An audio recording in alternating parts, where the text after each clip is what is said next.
Well, we said we'd be right back again, and here we are, right back again. So we're going to move right on. The $1 million question, of course, is the one that everybody's asking, and I'm going to go ahead and ask for them since they're not able to do it to you, Mel. And that is okay.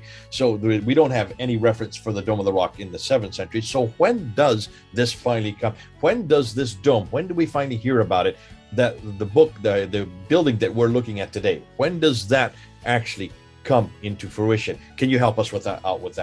Over to you. So it's literally at the very end of the 9th century. So we're talking about the latter years of the 9th century. We have a witness count in 870 that places a building in the northern part of the Temple Mount. But then finally we get a mention of a dome of the rock built over the rock foundation in the last few years of the 9th century, practically the 10th century. So it is incredibly late.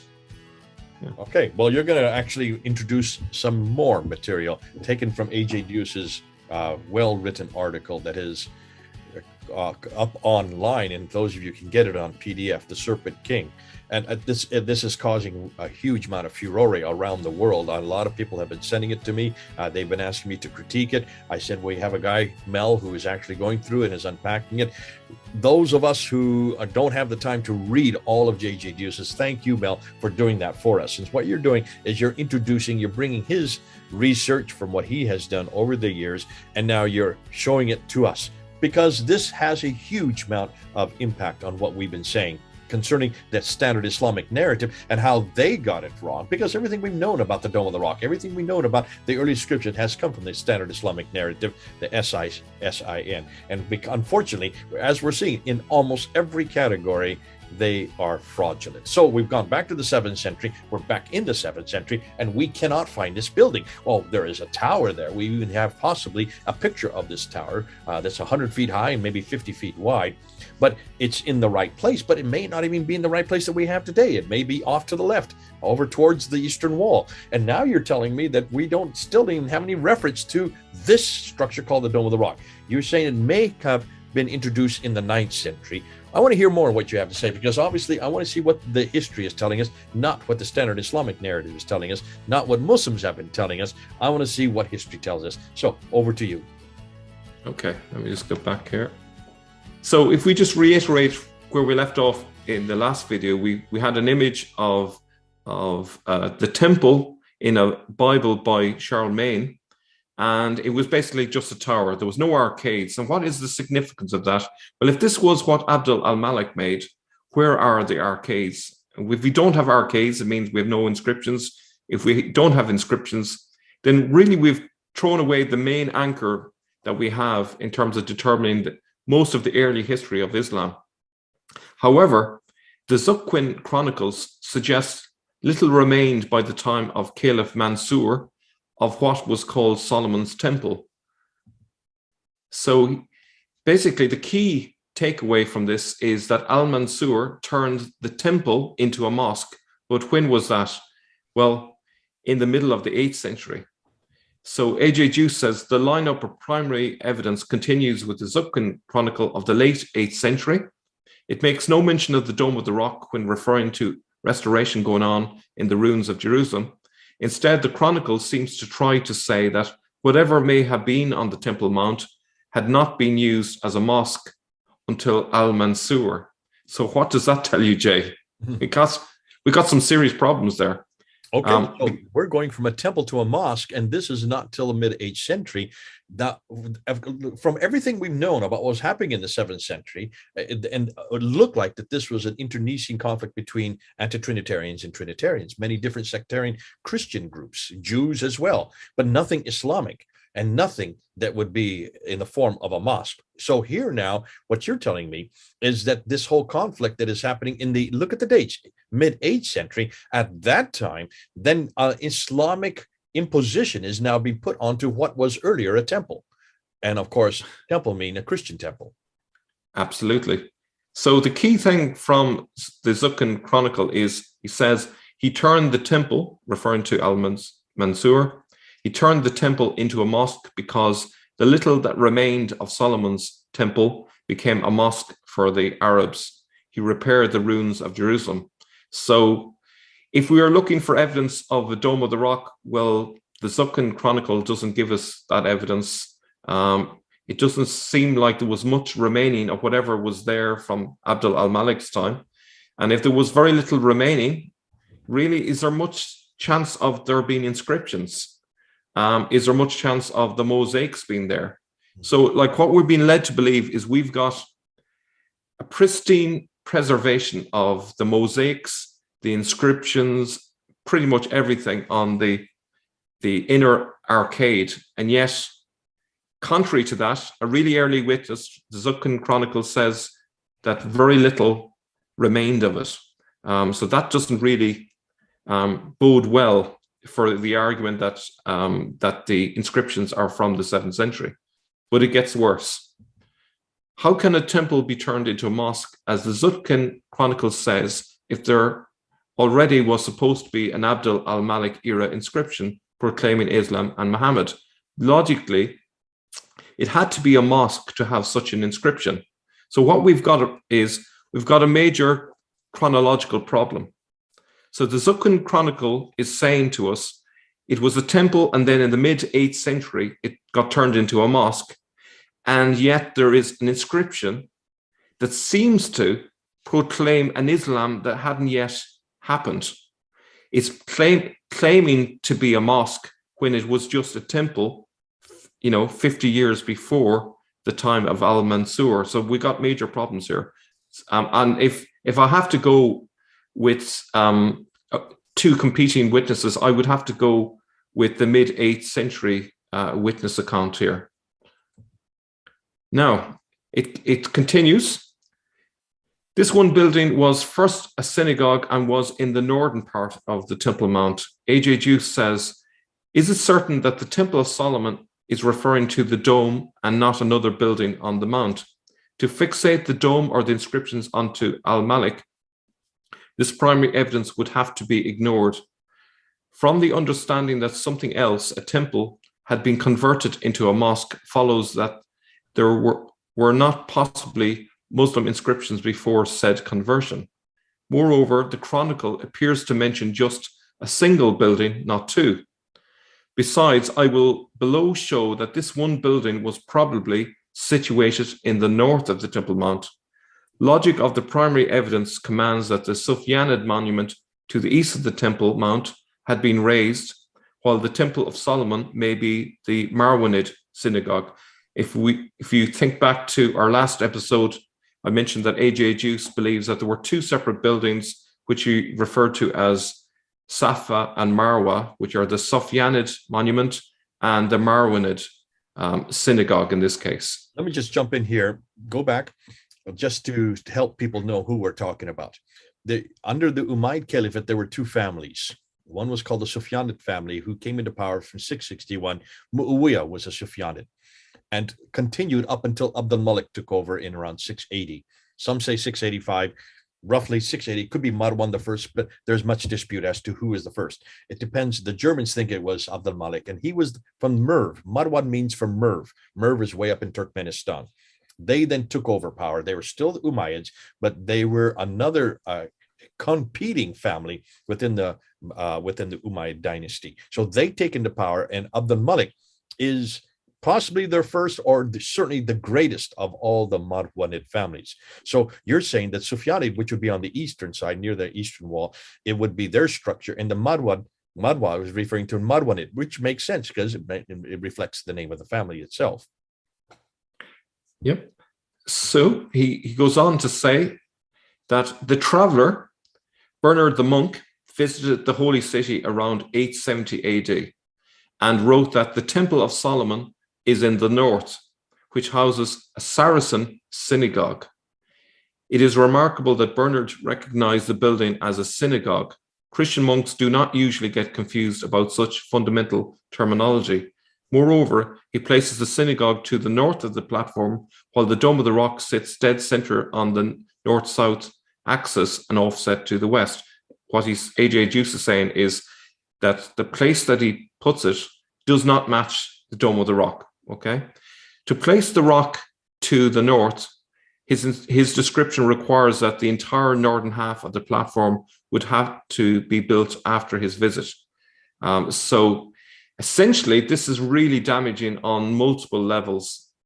First of all, we've got a building in the wrong location, and the fact that it's been referred to not as a mosque, but as a Saracen synagogue. So it's basically revealing quite a lot for us. It's suggesting that there is a Jewish connection in the early days of Islam, and that visitors could be forgiven in confusing a mosque with a synagogue, which suggests a strong Jewish influence in those early years. A.J. Juice goes on to say that he is surprised about the openness of the secret, not about the fact that it was a synagogue. Academics should perhaps take his report more serious. It's primary evidence for a temple of Solomon for Saracen Jews on the Temple Mount. It was perhaps the only building up there. Together with the Zutquin Chronicle, it appears that the Temple of Solomon was indeed a synagogue in the north of the Temple Mount, and that the foundation stone may not have been covered with a major monument. Presumably, if that tower that is mentioned earlier had existed, it no longer existed when this monk visited.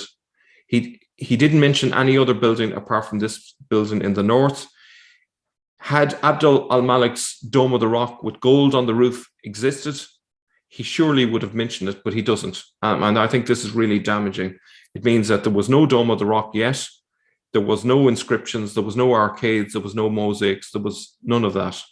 We have to wait a little bit longer before we see a Dome of the Rock mentioned. Do you want to comment on that before I go further? I mean, this is putting everything out of whack, and it's fascinating that we would expect to see Saracen Jews who would have everybody wants the Dome of the Temple Mount, because that is where David's temple was. That is where the first century temple was destroyed. The Jews had been thrown out of Jerusalem. They've all wanted to come back and get to the Temple Mount. That's why Umar, as you and I have discussed many times, Umar wanted to get back to Jerusalem. He came from Hira in Iraq, came across, and finally conquered Jerusalem in 638, and Sophronius gives him the key to the city. And so that's why we have in 638 that reference to him going up and building that structure. But here we are, we're talking about a good 150 years later. We're talking about 870, the 9th century, when you have a eyewitness account, and the eyewitnesses are saying that this is nothing more than a synagogue, not the Dome of the Rock, not the structure we're looking for, not the one that's there today, not the one we've been told has been there since 691. We're now 870. We're almost 200 years later. We're almost coming up to 200 years later, the late 9th century, and it's still nothing more than a synagogue for Saracen Jews sitting up in the northern part, not in the central part where the rock is, nor in the eastern where the Sufyani building would have been earlier. So this is fascinating, because this is pushing it back even further. The significance of that will open up and show you once we get to the conclusion. But I want to hear what more you have to say. Yeah. So obviously, if they go about building a Dome of the Rock, they're going to have to create a new narrative in the latter part of the 9th century. No problem. As we'll see, they create a new narrative out of thin air. And I'm sure it may have raised eyebrows for the first decade or two. But the amazing thing about narratives is that it affects the communal memory of the population. So people receive the narrative and they go, okay, that's it. That's the story. Because most people are busy with their lives. They don't have time to investigate histories like people like me or you. Can I give you an example right now? Yeah. Let me give you an example. When you go to Mecca today and you look at the Jamarats. We call them the Jamarats. These are the Jamarats. These are the pillars. The one pillar that has been there all the way through up until the 1980s. In the 1980s, and I remember talking to Al-Fadi about this. Al-Fadi's parents, whenever they went to the Mecca, there was only one pillar there. And here's a picture of the one pillar. I'm just going to put it up here right now. This is a picture of the one pillar that all the pilgrims throw stones at. Now, after 1980, and this is what Al-Fadi remembers, when he went as a young boy, there were three pillars that he throws on. Here's a picture of the three pillars. If you go today, they're now all enclosed. Here's a picture of what they look like now today. Now, what has happened? That one pillar was to be stones thrown at the devil. Now that because there's so many pilgrims that have come, they now have to enlarge it to 3 pillars to accommodate the millions that come there. All the stones that are being thrown are being hitting people, so they've got to enclose it so that none of these stones hit anybody. And now what do? There's a whole new narrative. What's the new narrative? These are 3 temptations of Abraham by Satan. Not 1 temptation, but 3. So it's enlarged from 1 to 3 temptations. And I said, Al-Fadi, doesn't anybody get that something's going on here? He said, I never thought of that. I never thought through that what my parents always knew as 1 temptation, and that's why you throw it, has now been enlarged to 3 temptations to accommodate the crowds. If that has happened since the 1980s, we're talking about only 40 years. If it can happen in the 21st century and no one make qualms about it, can you then understand why they didn't say much? And if they did say much, they didn't go very far back in the 9th century. Yeah, the thing with propaganda of any kind is basically if people trust the people who produce the propaganda, so obviously that's a precondition. People trust the propaganda, they don't question it, and they wear the ideas like new clothes. And if someone that they look up to and trust says, this is what happened, you just go, yeah, okay, that's it. And any questions you have in the back of your mind well, there must be an explanation for it. Maybe I don't get it. I'm not as smart as these wise people who know what really happened. So that's really what happened. People just shrugged the shoulders and it became fact. Why does no one report seeing a Dome of the Rock on the Temple Mount? Before Al-Mamun, the Dome of the Rock appears to be invisible. After an alleged enlargement, there was a synagogue. Although absence of evidence is no evidence of absence, here we are not dealing with some obscure detail of fact, but with one of the most important buildings for all Judaic religions and inscriptions for Islam. No Jew took note, no Christian, no Muslim, no body, no soul. It's a really strong point. So latter half of the 9th century, we're still not seeing any mention of the Dome of the Rock, and that is very suspicious. It's really suggested there simply was no Dome of the Rock there yet, but it will be finally mentioned at the time that the new building was built, or at least a few years after it was built. Okay, when do we finally get a dome at the right location? And so this is the earliest witness we have. In the late 9th century, the Sunni historian Jogfer Yaqubi, who died in 897, 898, so it must have been built in the previous 30 years approximately. He mentions in his report, which is entirely fictitious, he says, then Abdul al-Malik built above the Sakra a dome. And he goes into more detail, but this is pure fiction. The Dome of the Rock must have been built after 870. And so they had to backdate this story to basically explain away this sudden appearance of the dome. I'm sure for the first couple of decades, people might have scratched their heads and wondered about this. But once time has passed, a couple of decades, maybe one generation passes by, it just, as the same with the pillars that you mentioned, it just became accepted. A very late contemporary evidence that a building now covers the rock. The inadmissible traditions of both historians Yaqubi and Bukhari contain passages that claim that Mecca was forbidden or later destroyed, providing a reverse reasoning for the dome's construction. It seems possible that the structure was not standing in the 770s or lay in ruins, and that mosaics were absent toward the end of the 9th century. Yet it is the first contemporary primary evidence that a building now covers the rock, and that the efforts in forming communal memory was focused on attributing a structure to al-Malik that could only have stood for a few decades at the most. So what he's saying is essentially what I've said earlier, is that there's an attempt now to create a narrative that will form the communal memory, explain away how this suddenly appeared only just 2 decades before. Now, the key thing with all of this is there couldn't be the inscriptions until at least the dome was built.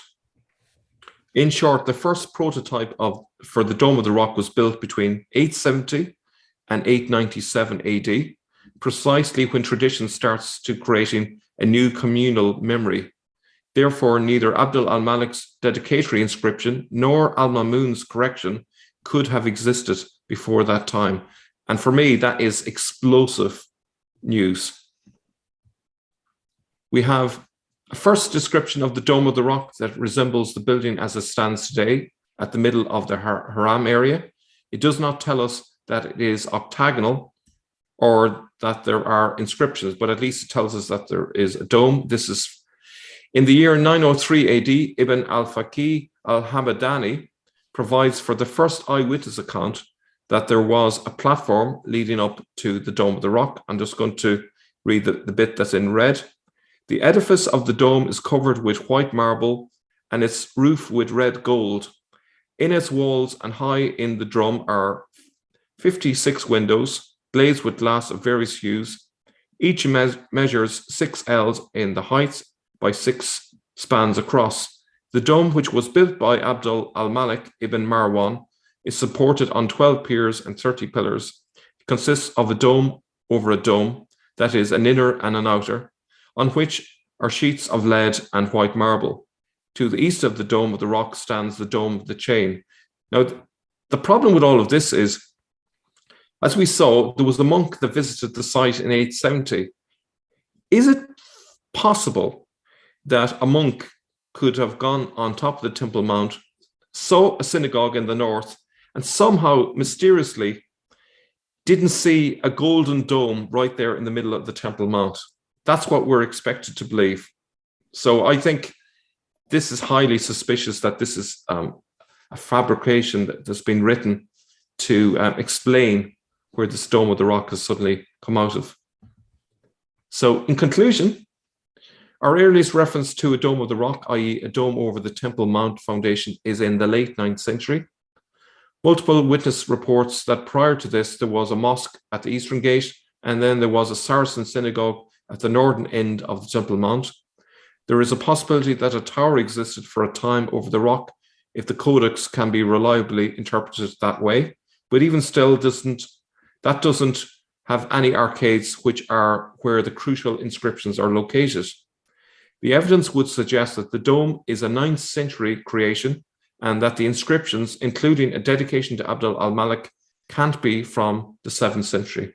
And there I conclude. Well, okay. Now, let's put it all together. I don't think there's much I need to say. I think you've done such a good job here. You have really encapsulated. But let me just say one thing.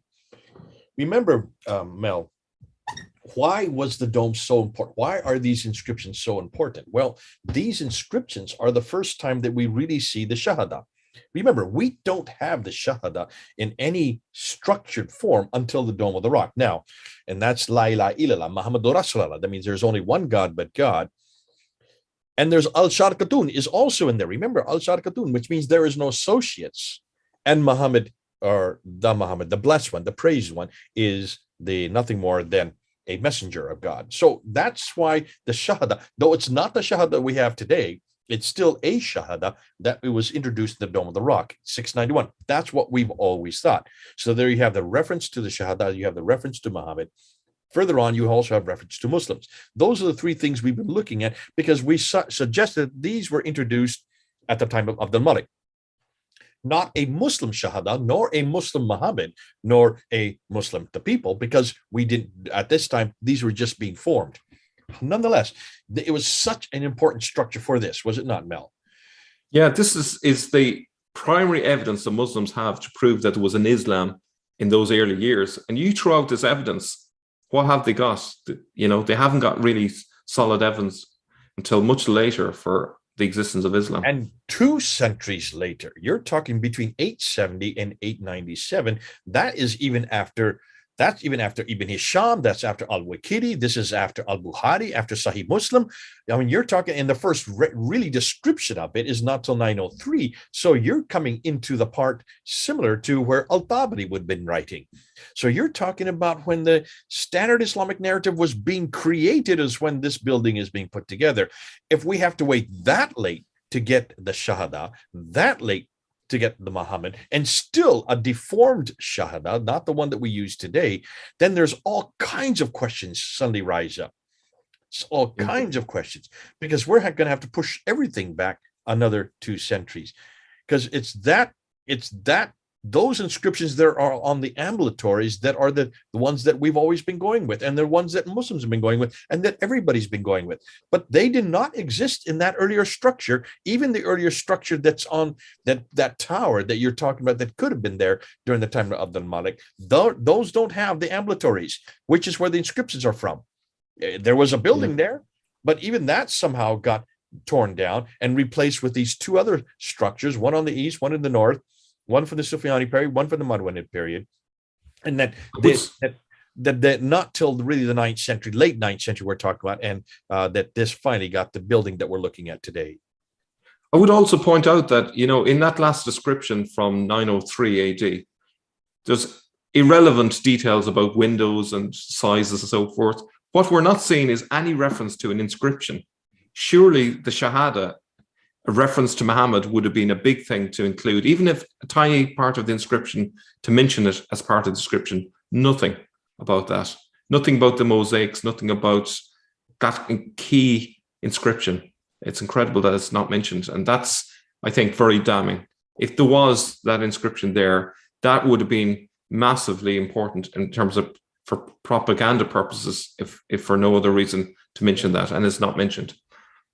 Good stuff, man. This is going to have an awful lot of impact. And of course, we're going to be doing even more yet, because there's more yet to come. But these are the first 2. We want to get into this. We want to introduce this. We'll be coming back later and unpacking what we now know from the 15th and 16th and the 17th century up until even the 19th century, because there's much more yet to unpack. But that should get you all going, and that should you start to see that we're doing what we've asked, what has been asked of us, and that is find out what's really happening historically, follow the evidence on the ground. And as the evidence keeps moving, and as we see from the 7th century up until the 8th, up until the 9th century, the evidence that Mel has come up with is damaging an enormous amount of the standard Islamic narrative. We're not surprised by that. We have put, as we've been sifting it through, we've been putting the Dome of the Rock in here, and what's been coming out is nothing more that looks like Sufyani and Marwanid structures, even possibly a synagogue, but not the Dome of the Rock as we need it. When we've been looking at the inscriptions, we thought the inscriptions were Quranic. I thought they were Quranic until today. We're finding out they're not even Quranic. And certainly, if they are Quranic, they're not from the right time period that the Quran. And here's the thing. Put together. Here's the thing as well, is if the inscriptions are as late as I'm going to suggest in later parts, and it's been a subject of debate why they don't match exactly the Quranic verses that we have today, it suggests that these people who put them there may have intentionally made them different from the Quranic verses so as not to raise suspicions, because that all adds to the authenticity, the fact that it's a bit rough at the edges, not quite the Quranic verses, close enough but not quite. It gives the impression of it being archaic. This is the level of deception that seems to be suggested by the evidence. I do also want to actually add the fact that all credit for all this work is A.J. Deuce's. This is me just reporting what he has found. Good, great, thank you. Listen, you do have some reactions. I'm sure you want to respond right here at the bottom. Go ahead and put down on your comments, and good friend Mel will look at your comments and he'll get back to you. You will, Mel, and you'll try to unpack it or certainly respond. If there are lots of good comments that need to be responded to, Mel and I will do another follow-up video to be able to answer those questions. Well, until that time, then, this is Mel over here, thousands of miles away, and Jay, over and out.